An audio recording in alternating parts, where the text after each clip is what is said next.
John Adams, a surprising political logician, filled in as the second leader of the US 1797-1801, in the wake of filling in as the main VP under President George Washington.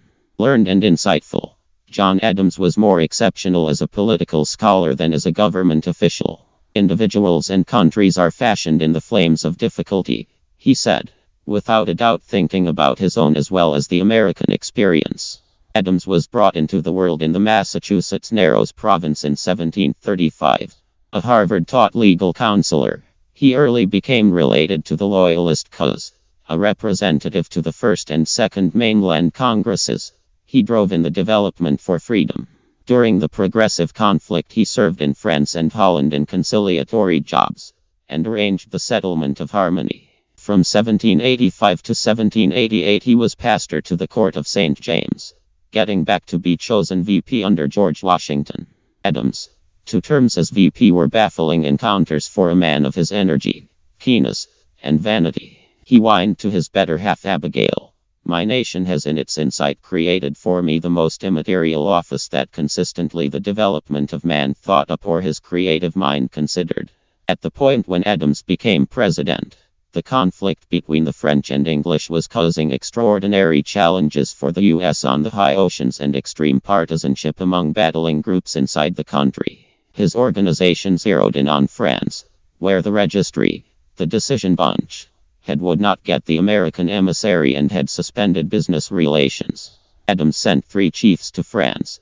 Yet in the spring of 1798 word showed up that the French unfamiliar clergyman Talleyrand and the registry would not haggle with them except if they would initially offer a significant incentive.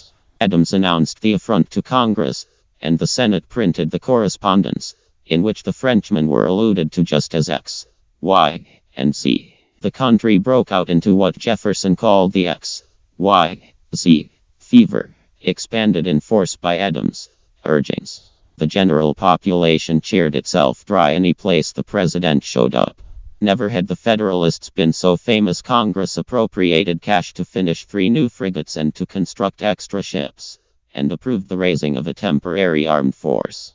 It additionally passed the Outsider and Subversion Acts, planned to terrify unfamiliar specialists out of the nation and to smother the assaults of conservative editors. President Adams didn't require a statement of war. Yet threats started adrift. Regardless of a few splendid maritime triumphs, war fever died down. Word came to Adams that France additionally had no stomach for war and would get an agent with deference.